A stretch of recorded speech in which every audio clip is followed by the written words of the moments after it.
Vou pedir a gentileza de vocês, a compreensão, na verdade. A minha voz ainda não está das melhores, mas eu tinha que vir aqui conversar com vocês. Vamos fazer essa live aí, vou contar muito com a participação de vocês, com a interatividade.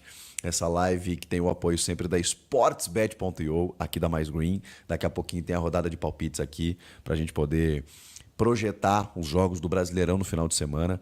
E vamos falar muito sobre essa vitória do Juventude, derrota do Corinthians lá no Alfredo Jaconi. Mas vou dizer um negócio, hein? Ficou melhor do que a encomenda. Ficou melhor do que se imaginava. O jogo termina, eu acho que com uma boa notícia. Porque tô olhando o pior cenário, né? Tem uma série que eu assisto que eles fazem um joguinho, né? Pior cenário possível. Eu acho que realmente... Gente, o áudio hoje, ele não vai ser dos melhores, porque assim, eu não consigo falar mais alto do que isso. O meu microfone ele já está com o volume mais alto aqui, deixa eu até dar um ganho aqui. Eu vou dar um ganho aqui, mas eu não vou conseguir falar mais alto do que isso, tá? Da última vez até o áudio deu problema, né? Mas dessa vez eu acho que está um pouquinho melhor. Pessoal vai chegando, vai mandando mensagem, a gente vai falar muito sobre esse jogo, sobre as estreias. José Martínez e Héctor Hernández, vimos pela primeira vez com a camisa do Corinthians. Agora, que time embaçado esse Juventude, hein? Esse Juventude está fazendo uma temporada acima do que qualquer um imaginava. Começa com o Thiago Carpini, vem o Roger Machado, vem o Jair Ventura e, cara, é um time que está ganhando casca.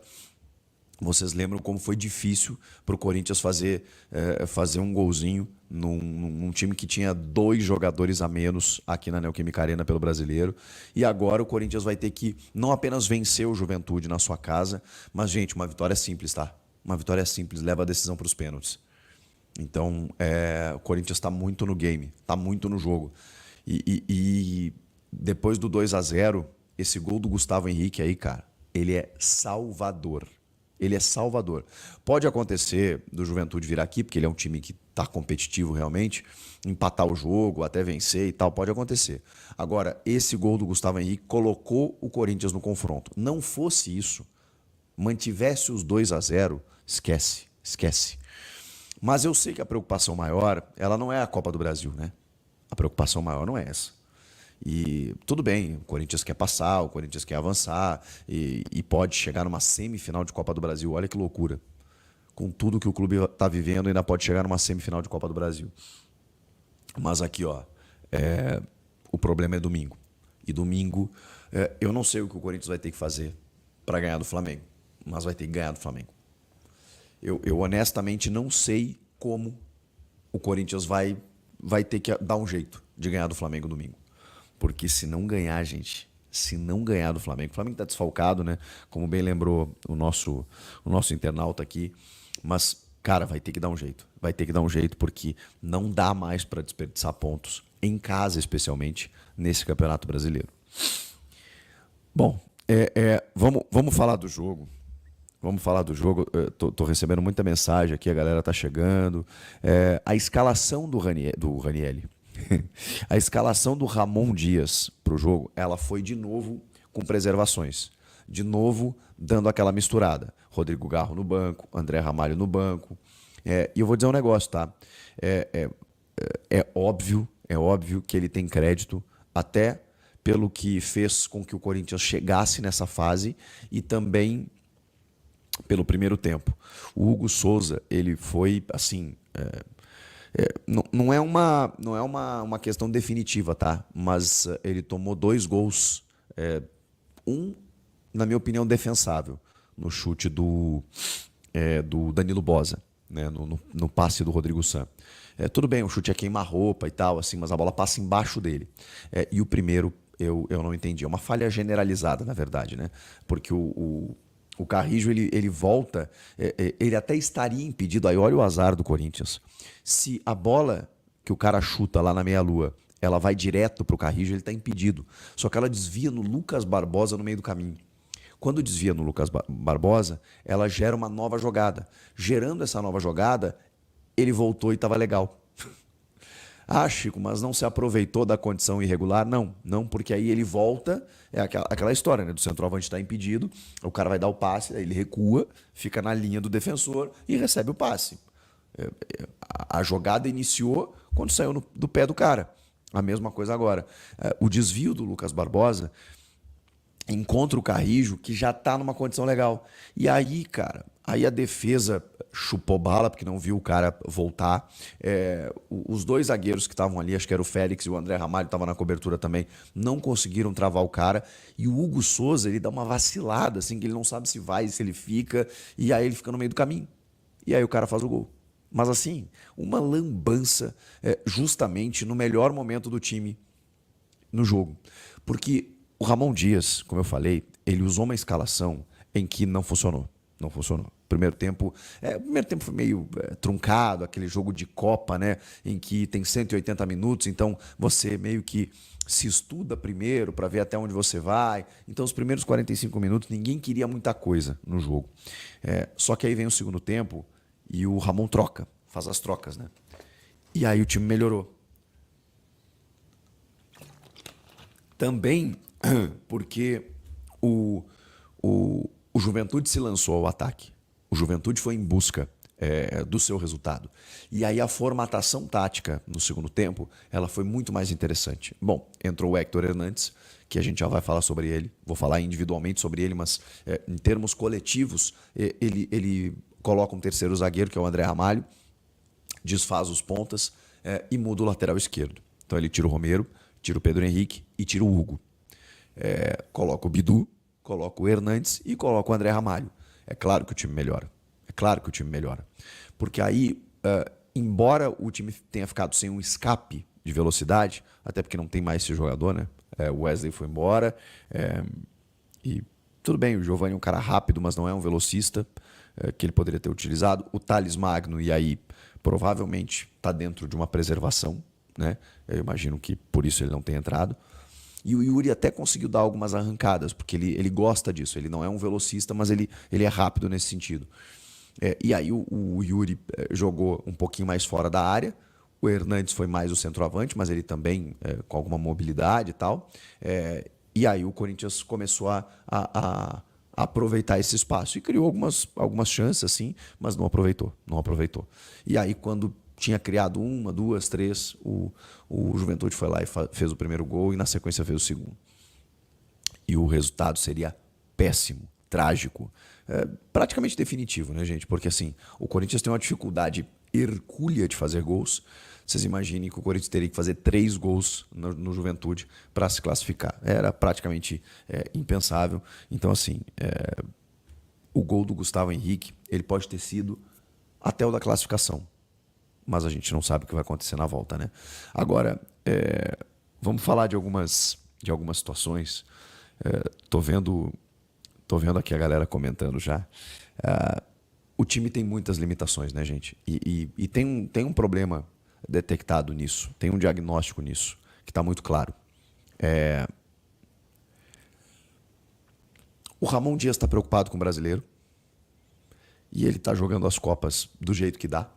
E isso é um sinal que você envia para o jogo e para o teu adversário. Esse é o primeiro ponto.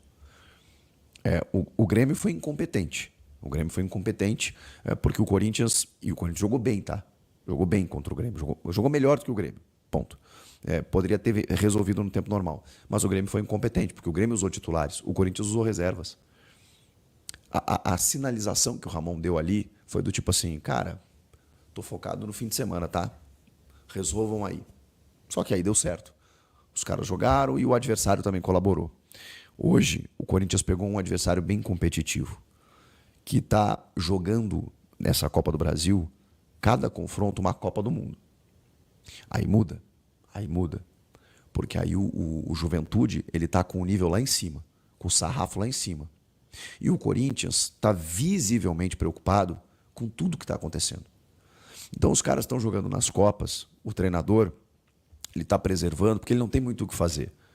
Ele não pode botar o Garro todos os jogos, porque senão ele perde o melhor do Garro. E ele precisa do melhor do Garro contra o Flamengo, não contra o Juventude. Então, esse é o primeiro ponto. Segundo, Dois jogadores estrearam hoje, gente. Dois jogadores estrearam hoje, dia 29 de agosto. Os laterais do Corinthians, eles são, como direi, problemáticos. Eu ia usar um termo mais chulo, mas não vou fazer isso. Mas eles são complicados, eles são limitados. O Fagner, gente. E é triste porque quando ele entra, você vê que ele tem qualidade.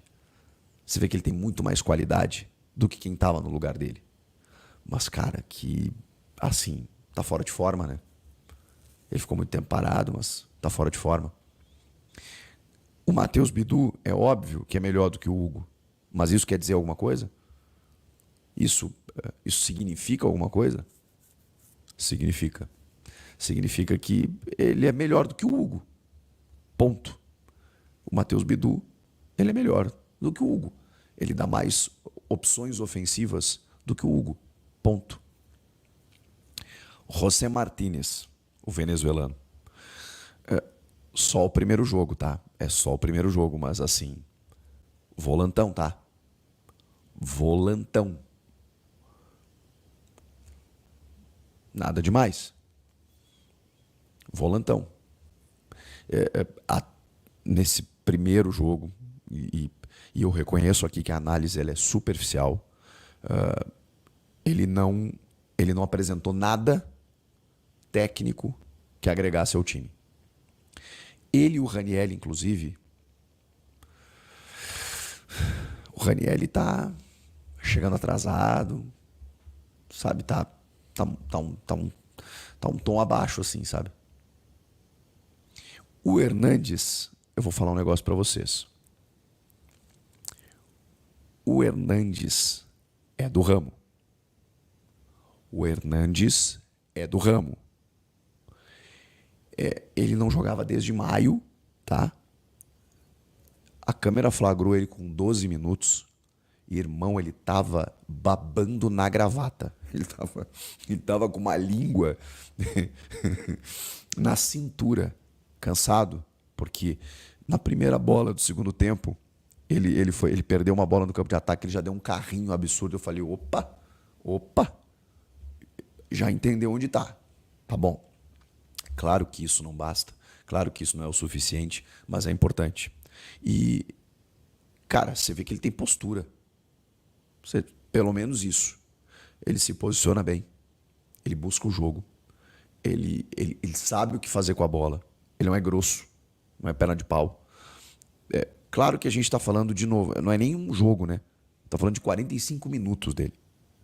Mas estou comparando os dois reforços aqui. Martínez, volantão.